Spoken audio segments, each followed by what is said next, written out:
Okay, for all my subscribers, just to say thank you very much for having subscribed to my channel and listening to my rants on the current state of the WWE, a product that, of course, as you know, I used to love and enjoy as both a child and, adolescent growing up.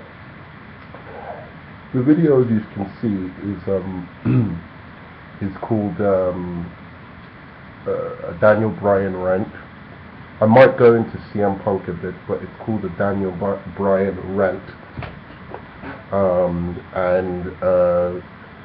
It's Daniel Bryan Rant, and that I'm still disgusted with John Cena, Triple H, and the WWE universe in general. I mean, it's getting to a point where it is so sickening. What they do. I haven't been watching Raw for a while, but I watched Bruce Blitz's review on Raw, so I decided to have a look at the final segment of Raw this week. They were doing the Slammy Awards, and they were doing the best of the year, what's been happening in the year.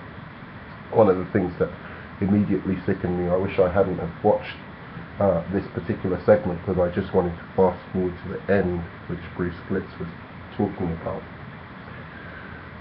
Bruce Blitz and the Blitz team were talking about Mad Genius and everyone. Hello, if you ever watch this, I doubt you will, but good show.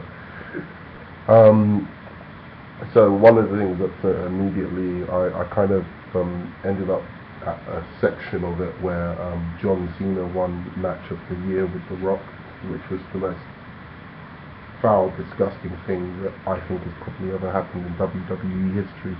Once again, I want to reiterate for all the people on this channel, I don't hate John Cena the way like a lot of people in the YWC hate John Cena, but I'm definitely starting to see why he is hated so much. I've never really enjoyed him that much. I thought his Dr. Thuganomics gimmick was alright for a mid-carder at best. I enjoyed it, but I thought that's mid-card, that's not a gimmick that's going to be able to go too far, especially as a babyface when he starts, pandering to the crowd with his raps. But anyway, forget all that. So, what I want to do is actually do a video where I do a play-by-play. I'm going to be watching this final segment of Raw, where it got a number of champions, because they're unifying the championship at the moment. They're unifying what historically was a WCW championship with the WWE championship supposedly at the next pay-per-view, which I won't be watching. But I was so disgusted by what Bruce Blitz described to me in this segment that I felt I had to watch it. And when I watched it, I was like, wow, WWE, you're a real sick company. I mean, just before I go on to Daniel Bryan, please bear with me. First thing I saw, like very, very recently, that I was just like, wow, WWE, what are you doing? I mean, it's almost becoming evil. The company's almost like bordering on evil. I mean, they're trying to get this guy over, John Cena. He seems like a relatively nice guy in real life. I don't know, but he seems genuine. But people don't like him, and he isn't a transcendent star. I don't even like him, and I'm very understanding. He just hasn't got that it factor about him. He doesn't have what The Rock had. He doesn't have what Stone Cold Steve Austin had. He doesn't even have what Triple H has, which is somebody I absolutely fucking loathe, as you know, from the title, which is, how I still detest Triple H. And I don't detest John Cena, but I really think he's the wrong man for the job that they're going for. Now, I remember last week, this whole thing, it's almost like a political campaign to make John Cena look like either like one of the greatest of all time.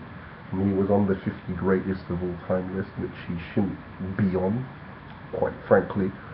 And so They're trying to make John Cena into this kind of greatest of all time stroke heroic figure, always doing stuff for charity and all of this kind of thing. And there's the Susan J. Coleman cancer, you know, thing that he's been sponsoring, where he openly said on TV, like, a portion of the profits of his T-shirt sales, which were, you know, were Rise Above Cancer, only a portion of the sale of the profit is going to go towards. So you've completely negated. You're actually using cancer to actually profit from your merchandise sales, and then they can say, oh, John Cena has the highest merchandise sales, or whatever. So that was strike one that I watched recently, and I was like, wow, John Cena, I mean, it's going a bit far. Cancer patients, really? My mother died of breast cancer, and I find it sickening that you're trying to profit off of the suffering of other individuals. I mean, it really is quite sickening. He does this with Make-A-Wish as well, which is completely outrageous as well. And then there's sorry, I've got a bit of a sore throat this weekend.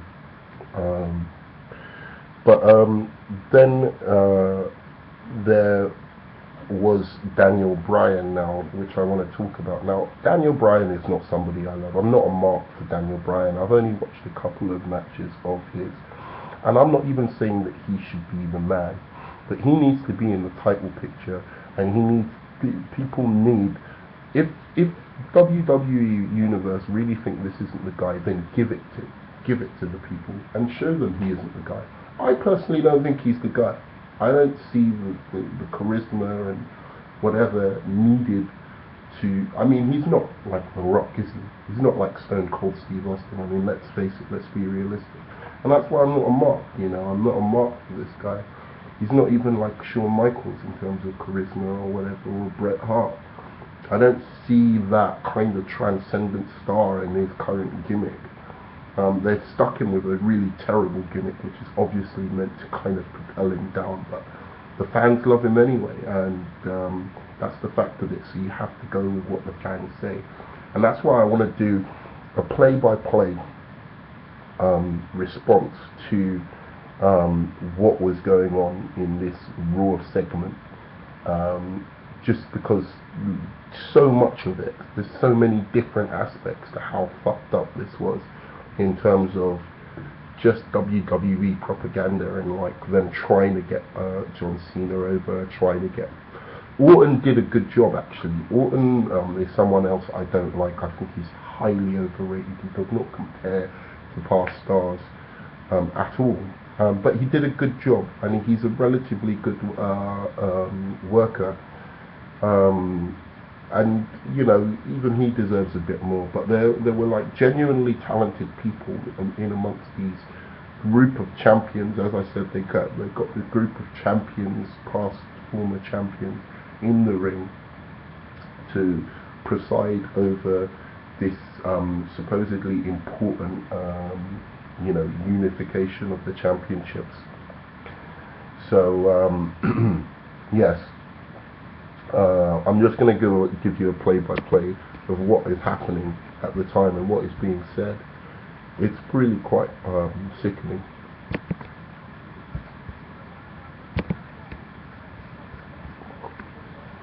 So we have 20 former WWE champions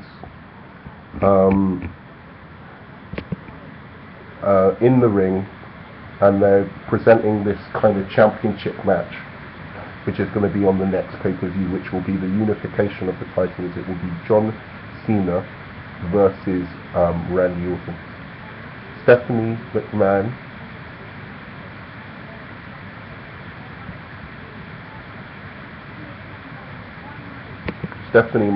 then goes on to lie that they are surrounded by some of the most decorated champions to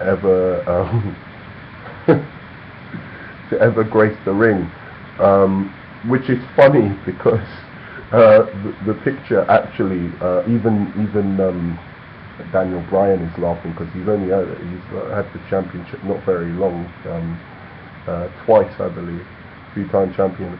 And you have Mark Henry there, and I love Mark Henry, but I mean, Mark Henry is not one of the greatest champions of all time. And then right behind him, you have the great Khali. So they're surrounded by some of the most decorated.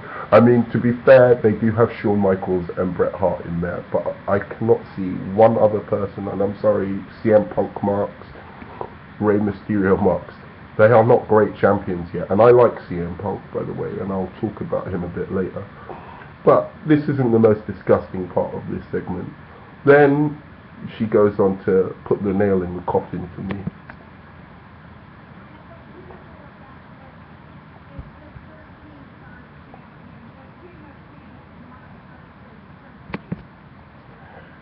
And then she goes on to, and trust me, everybody in the ring is kind of, even Shawn Michaels, Triple H's best friend, is looking at this scene thinking, what? She goes on to say, and the pinnacle of all these champions is my 13, is my husband, the 13-time world champion, the King of Kings, basically claiming that Triple H is the best champion in history. Okay, so Triple H is on this massive ego trip, which I always keep telling people, go back to this, because Triple H is the genesis. He is the mentor of people like Randy Orton and John Cena. He is the reason that these young guys who need guidance by somebody who could be a real leader, like The Undertaker or Stone Cold Steve Austin or The Rock, people who are actually really, really the greats of the time, the greatest ever. You know, Triple H is not even in the top 10 greatest ever. I'm sorry, he isn't. He's in the top 25. That's it. So apparently, yeah, Triple H is the greatest champion of all time. CM Punk is the one with the most, as I said, even Shawn Michaels is surprised by this. Christian's looking at this situation, bemused by what has just been said. Alberto Del Rio has a smirk on his face.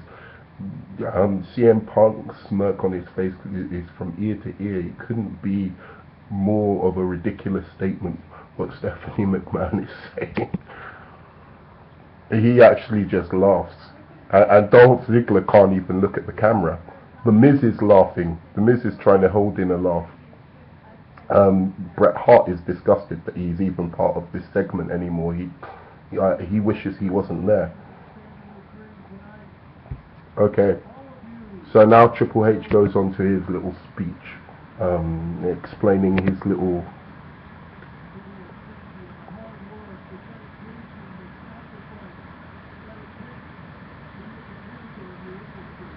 Okay, so once again he reiterates that he is at the pinnacle of his industry. The only reason that Triple H is at the pinnacle of his industry is because of who he's married to. This, I have to reiterate once again, this is a fake sport. If you have, when you've never even been the face of the company, a track record as impeccable as Triple H's, that must mean you have either a massive ego, or because there's no reason for it. He's not the biggest draw. He's never been the biggest draw. He's never been the face of the company, despite what he tries to make people think. He tries to make people think he was the face of the company by headlining WrestleMania after WrestleMania after WrestleMania during the period of 2004, I believe, to 2008 or whenever he officially retired. So, you know, that's how he tried to make people think he was the face of the company, but he was just booking himself in that position. There was nothing else. He was just booking. He wasn't the main event. He wasn't what everyone came to see, usually anyway. I mean, just look at the year when it was Hulk Hogan versus The Rock, and then he had the big enough ego to come on and face Jericho after, and it fell flat. He doesn't know how. He can only work with people who have the charisma to actually carry him, and have the, you know, the kind of wrestling, you know, as I said, yeah, the charisma to carry him, and Jericho didn't have that. I'm sorry to Jericho fans. Jericho's great and everything, but he's not the transcendent star that I know he's an internet darling now amongst the YWC, but he doesn't have that thing that would make you one of the greatest of all time. And the two of them together felt absolutely flat in their feud and in their match. Jericho is kind of similar, but he's a lot more. I respect him a hell of a lot more. I think he's a great in-ring competitor and everything like that. But I think again he's someone who needs like a good opponent to really kind of elevate him to be quite fair. But at least he admits that. At least he knows that. And I think that's why everyone likes him, because he's a humble guy. He doesn't. It's not like Triple H with his big ego. He doesn't understand that he was blessed to be in the ring with people who were simply better than him. The Rock was better than him. Stone Cold Steve Austin was better than him. Kurt Angle was better than him. Eddie Guerrero, anyone he's faced, pretty much that has been of that stature where like they could literally take the company, were better than him. And the one time, by the way, that Triple H, sorry, I don't know, I'm ranting about this. The one time Triple H actually had the opportunity to like really make someone, which was, he's had his hand picks, but he had the chance to make someone who possibly would have been the transcendent star or was attempting to be that, and that's what the company were trying to pull. Even then, his ego was too big to fit in with the company line, and that was John Cena. If you look at that whole feud with John Cena, where he starts calling John Cena a bad wrestler, where he just completely demeans him. And the funny thing about that is, in the back, Triple H was blaming people like Kurt Angle and Edge for not being good enough heels to get John Cena over. And yet he relished and enjoyed every single moment of the crowd being on his side when he was fighting John Cena. He relished every moment of it, because now they were like, oh, he's an attitude era guy, he's our guy, Triple H is our guy. Triple H is not your guy. Triple H is the PG era. Triple H is the reason for it. He's not your guy. He's an egomaniac. Anyway, so now he's continuing on. He's the pinnacle of WWE history, apparently, according to his speech. Some of you have been World Heavyweight Champions. Some of you have been WWE Champions. A select few have actually been both. Okay. I don't know if you can hear these quotes, but that was him. He's looking around at Booker T, the Great Khali, Mark Henry, the Big Show, all these people he's buried, okay, and not given the opportunity to kind of run with the ball and try and make it. Booker T, for instance, really could have.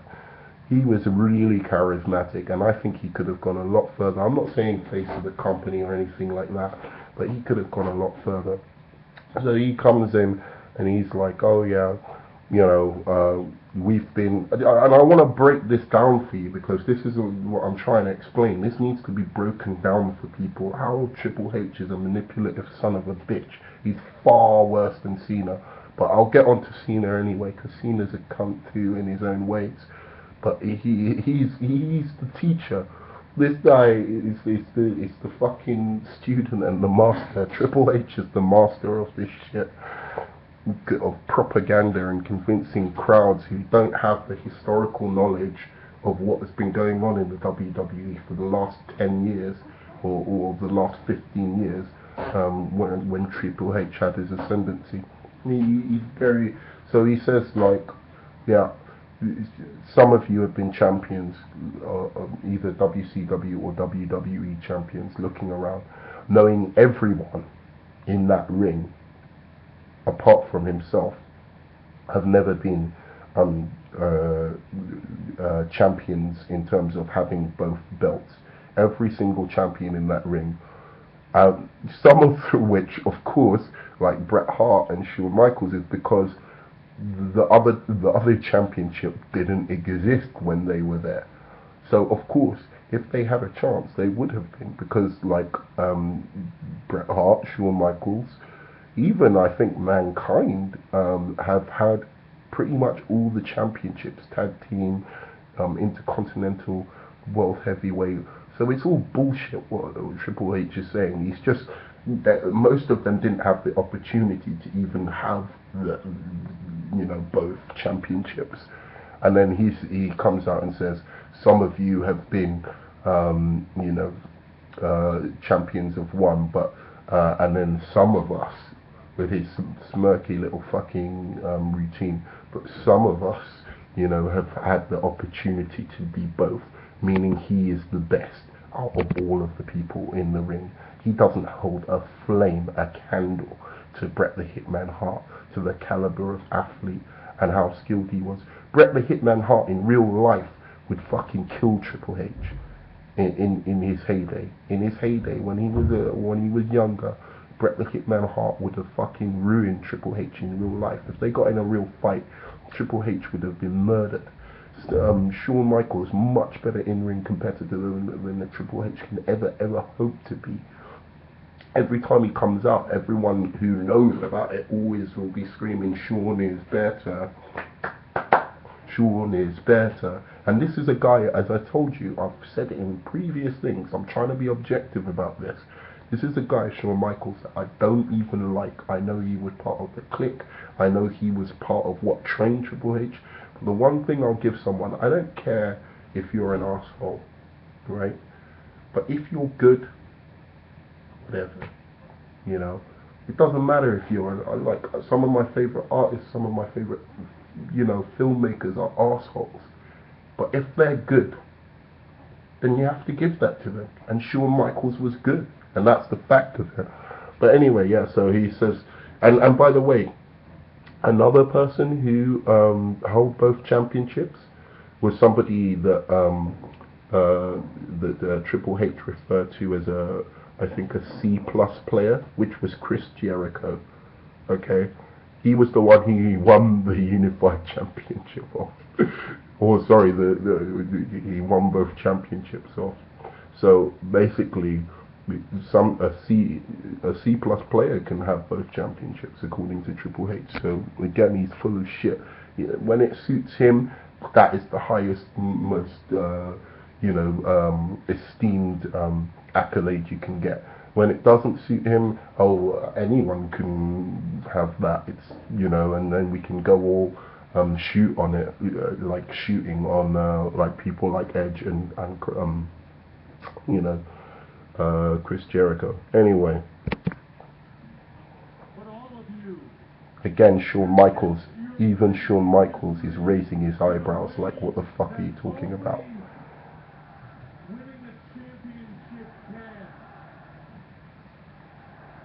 Okay, here's the bit that's great. Now, everyone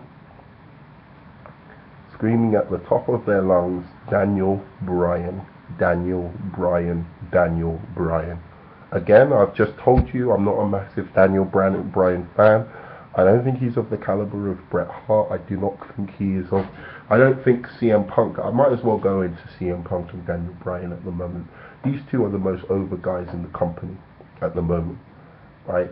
I don't see that much in them. I think they have to shape up one, look like those larger than life figures. I agree with Triple H. In some ways they look too small. They look like Daniel Bryan looks like a guy that I could fit. Like I don't feel like I would be that intimidated by Daniel Bryan if I saw him on the street. He does not remind me of like a Macho Man Randy Savage, and as goofy as Hulk Hogan was, as goofy as Hulk Hogan was, I would never fuck with Hulk Hogan. Shawn Michaels, a guy who's practically the same size as Daniel Bryan, looked larger than life. He looked like a wrestler, looked like he's built to wrestle. Dolph Ziggler, a guy who I actually think should be the most popular guy in the thing, because he's a great talker, great look about him. Has that kind of Mr. Perfect-esque kind of, and he has a bit of Kurt Angle in him. A lot of people don't notice this, but He has Mr. Perfect a lot in terms of the way he takes bumps and stuff like that. Looks like a wrestler.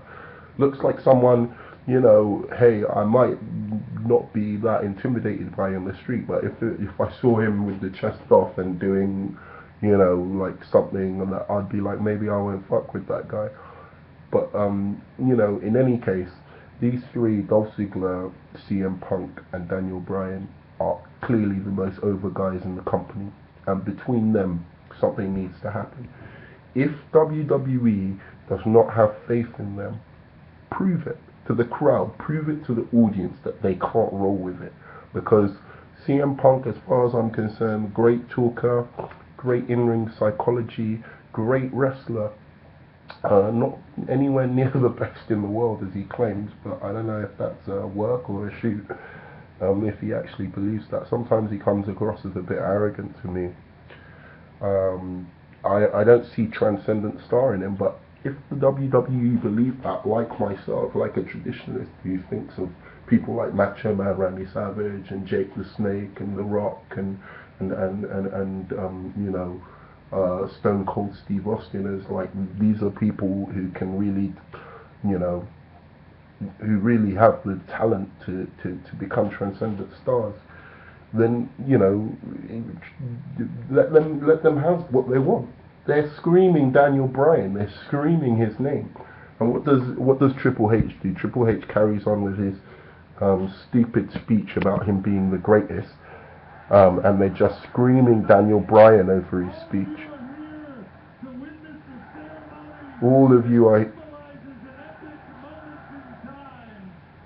Nobody cares about the unification of these titles. That's what they're saying, because the wrong people are having the match. That's what they're saying to Triple H, and he won't accept it. And I can see it in his eyes. He means this. He truthfully means this.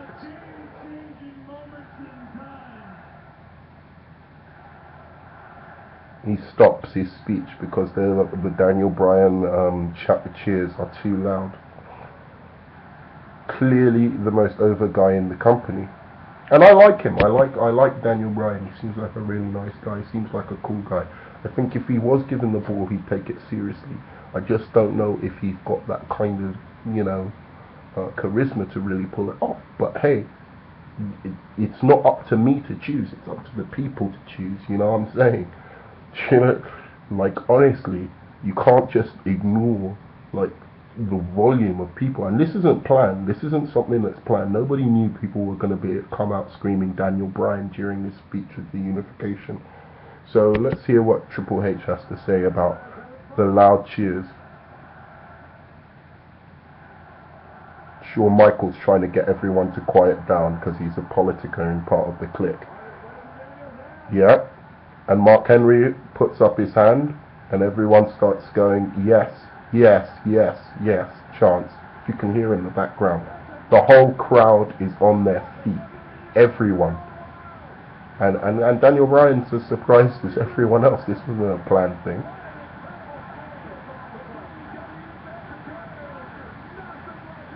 The Miz, everyone is on backing Daniel Bryan. Everyone knows the politics going on in the back. The Miz got screwed by the politics. He was a good heel as far as I'm concerned, you know. And anyone can say what they want, but the Miz was actually a good heel. Needs to touch up on his wrestling skills though. He's a bit shit in ring.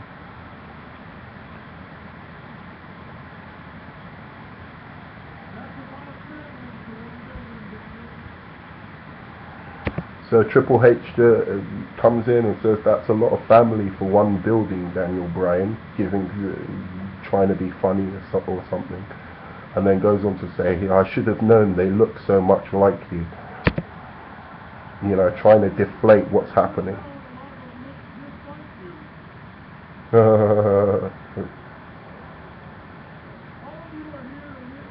And just everyone in the ring just looks so frustrated as well. You should just see this scene, how frustrated everyone looks at this stupid guy. I mean, with his stupid face and his stupid nose. I don't understand what, like, and he keeps going on about these two great champions, John Cena and fucking and Orton, and nobody cares. Everyone's screaming yes, Daniel Bryan. Okay, and now they start going what? What? What? They don't care.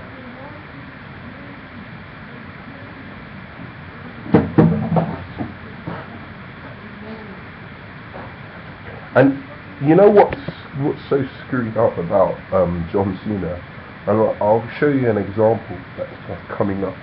Because of John Cena being so unpopular, even heel commentators have to try and get him over.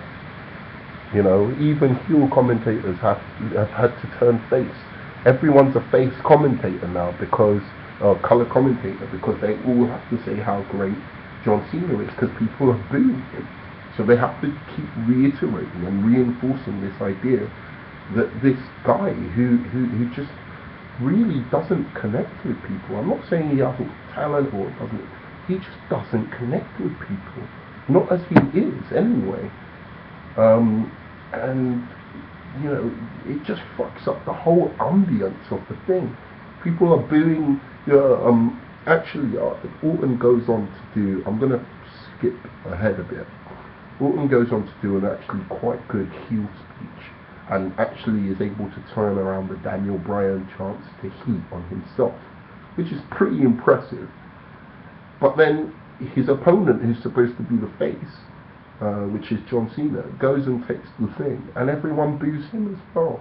So immediately Orton's like, all that good work is fucked, because now it just looks like they're just booing the match in general, when in fact he did turn it around from Daniel Bryan chants to boos to him.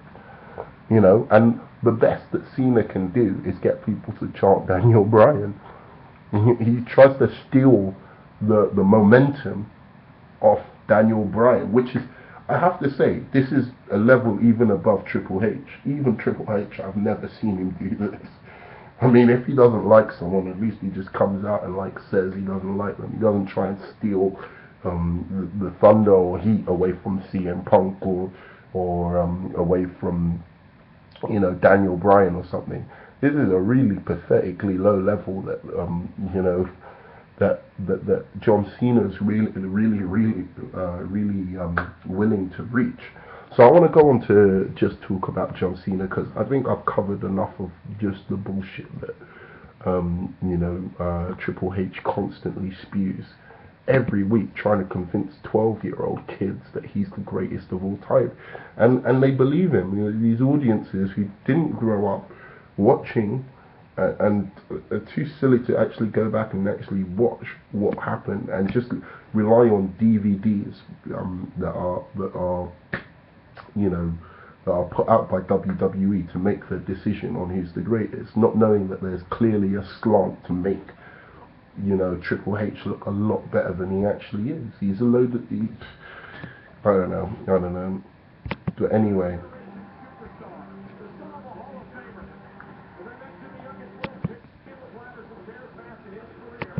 So John Cena's now coming out,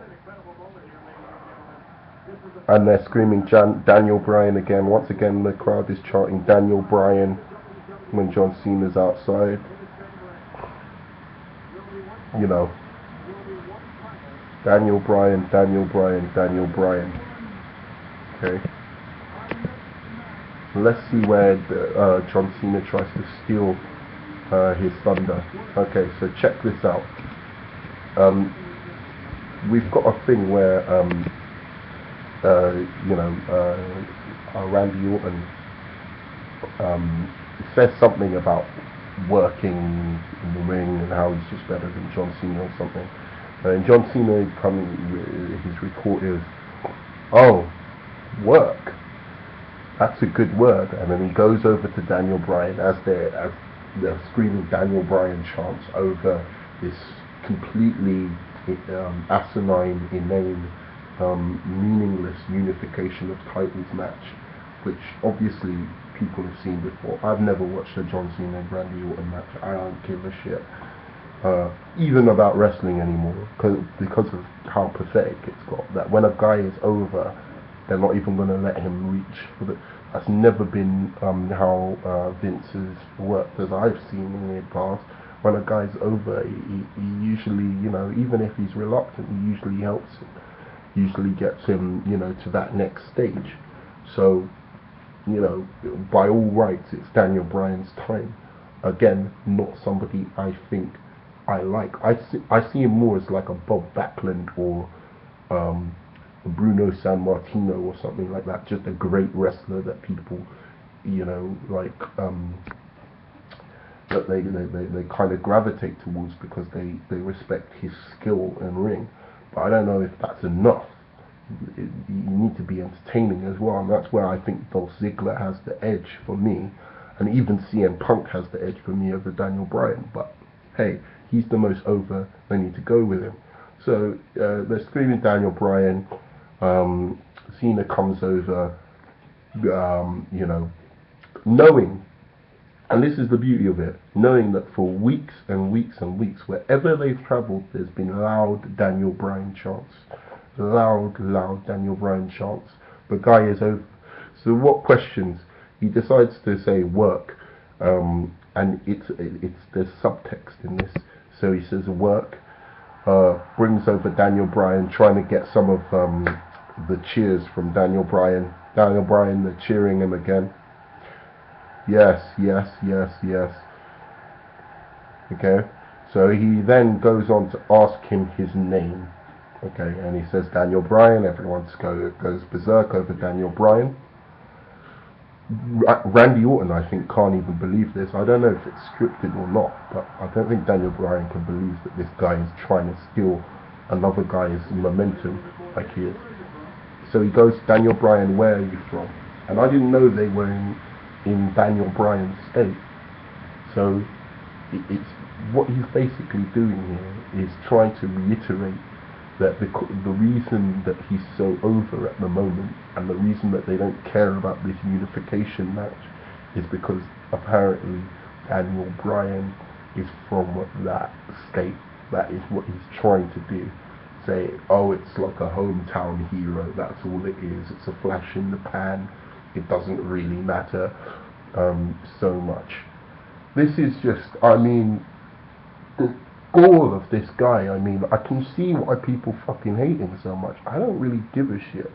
I can so see why people hate him now, like, so much. It's ridiculous. But again, I have to go back to this. This guy is the mold, the perfect mold of what Triple H wanted to be.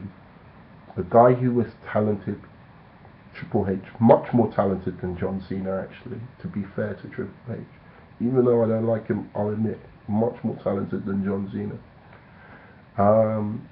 But here's a guy who just wasn't good enough. I got into an argument today about him being the best heel of the Attitude Era. It's ridiculous. He was never the best heel of the Attitude Era. If you want to call on a universal, a global perspective, Vince McMahon was the best heel of the Attitude Era. If you want to go by year breakdown, okay, he wasn't in DX. You could say maybe they were the best heels of, let's say, 97, 98. You could say they were the best heels, but that was Shawn Michaels. Okay, so Shawn Michaels was the guy in DX who was so good. He then seriously, Triple H went on to try and become a babyface, really, with DX when he became the leader of DX. So this was 98, 99. Okay, and I did make a mistake. Triple H had become world champion before he married Stephanie, so that was a mistake. But it was very briefly before he married Stephanie that he became world champion once. And that does not mean that they were going to run with him the way they've run with him, like 13-time world champion. But in any case, so we have that year where it's clearly Shawn Michaels, as the wrestler heel was Shawn Michaels, who with DX, you could say, possibly. But you have to remember the Nation as well. The Nation was rising then. So in 98, I'd say 99, The Rock was the best heel in the industry. Okay, clearly. Now you go to 2000 when Triple H gets together the whole Stephanie McMahon Helmsley era. And okay, Triple H for the beginning of the year, it depends on what you mean. Do you mean most hated or do you mean most entertaining?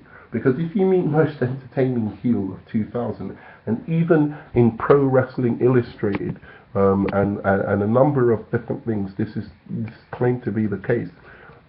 Kurt Angle wins, like best rookie or most hated of the year. Was Kurt Angle, seconded by Triple H in 2000. Okay, so 2000 in terms of who was the best heel, I would say it was Kurt Angle. And if you go back and watch those, yeah, Kurt Angle started low on the card, but he became a main eventer very, very quickly. By the end of the year, he was world champion, and he was easily more hated than Triple H. So much so that when Triple H and Kurt Angle feuded, there were more boos for Kurt. Well, in fact, Triple H had to become a babyface very briefly before admitting he was the one who ran over Stone Cold Steve Austin. So he became a babyface between the feud between him and Kurt Angle. That's how over Kurt Angle was as a heel. You're talking about the guy who had been feuding with The Rock, the best babyface in the business at the time, the one that was clearly the most over. Everyone hated Triple H, and yet when he feuded with Kurt Angle was even more hated. He'd make people hate him even more, but in an entertaining way where people loved to hate him and wanted to see him lose. So he became the heel in that feud. Okay. In any case, the only time where you could say that Triple H was the best heel in the business was after he came. Oh, sorry, I missed 2001. Pardon me, I should mention 2001. In 2001, okay, again, it depends on your definition of best heel. Do you mean the most hated person? Or, in fact, in 2001, he was out anyway, so I think he'd pretty much been injured early on in that year. But in 2001, still Attitude Era, clearly Steve Austin was the best heel of that year. Easily the best heel of that year. 2002, it was Chris Jericho was the best heel of the year, easily. And again, it's about most entertaining, okay? And I think Kurt Angle and Steve Austin really share for 2001 best heels, but Steve Austin was clearly more entertaining than Kurt Angle at that point in terms of like the skits and whatever, but Kurt Angle was close behind, okay? So the way I see it, best heels are a toss-up in the beginning of that. Oh, and the beginning of the Attitude Era. The beginning, which is 97, Stone Cold Steve Austin was the best heel, clearly. And that's why he got over so quickly, like where there was that switch between him and Bret Hart. Yeah, it was clear Stone Cold was easily the best, most entertaining heel of 97. So at what point exactly was Triple H overwhelmingly the best heel of the Attitude Era? Can somebody explain this to me? I just want to know. As I said, 97 DX Shawn Michaels stroke Stone Cold Steve Austin. I think 96, 97. Stroke Stone Cold Steve Austin. The best heel after 98, 99, The Rock. 2000, you could say it was equal. If I want to be maybe a bit objective, you could say it was equal between Kurt Angle and Triple H. However, in terms of entertainment value, I think Kurt Angle blew Triple H away in his rookie year. And then 2001, wasn't even really in it anyway to even be there to be the best heel. But I would say Stone Cold Steve Austin was the best heel, seconded by Kurt Angle. 2002, we're talking about the end of the Attitude Era. Jericho was easily the most hated person in WWE. When was Triple H by and far the best heel of the Attitude Era? And then you go on to when he starts burying cats, and this is where his career started going down anyway. And people say this, people say that Triple H never was the same after he came back from his injury, and continued just burying people, and it just wasn't that entertaining. People just, even people who liked Triple H in the 2000s say that after he came back he was shit. So, you know, it's just this rewriting of history, and that is what they're doing with John Cena in terms of him being one of the great baby faces. You know, and they'll continue doing it. You know, like, I don't know if they'll bother doing it after he's retired or whatever, but like, as for now, they're going to continue doing it, and it's absolutely offensive to, I think, to one's intellect, to be told this nonsense when that somehow John Cena. It's a type. I don't even think Triple H wants John Cena to be considered greater than him in terms of the best champion. He wants to be considered the #1 champion of all time. John Cena will be the second, by kissing his ass, kissing Stephanie McMahon's ass, kissing Vince McMahon's ass. And I find it detestable as well, because I actually do like Stephanie McMahon, and I can understand from a woman's perspective I've been you've had a girlfriend or whatever, you know how it's like. You can easily get them, if they love you so much, to do whatever you want, and he's just abusing his position. He's abusing his position. So outrageously, so outlandishly that I just feel sick. I think that all the John Cena hate there should be an equal amount of Triple H hate. Because Triple H for me is, I swear to God, he's worse. He is the single most poisonous aspect of this business since he started. I mean, he's eclipsed the Click. He's eclipsed Shawn Michaels, in terms of how bad he is. And then he's given us John Cena. This is his baby. The guy who doesn't have enough talent to make it on his own. So they use all the instruments of WWE as a kind of propaganda mechanism to propel this guy to a stardom that he doesn't deserve. And that is John Cena in a nutshell. And I just wanted to go over that whole Daniel Bryan segment. Props to Daniel Bryan for getting that pop. Fully deserved. Great wrestler. CM Punk, I think CM Punk is great, and I think he needs a little bit more time to get a bit more seasoned, and then he could do some great things. I think he needs to tone up as well. Start looking like a wrestler. If you're going to take it seriously that you're the best in the world, start looking like a fucking wrestler. That's the only thing I have to really say about them. I think they're great. I really hope for big things from Dolph Ziggler. I've heard some of his promos, seen a couple of his matches here and there, and I think he's really got a chance to give some new energy if he's given not even the ball to roll with, just some time to shine. I think he could do some great things for the WWE. But that's my piece. I just wanted to go over that Raw segment because I thought it was pathetic. Thanks.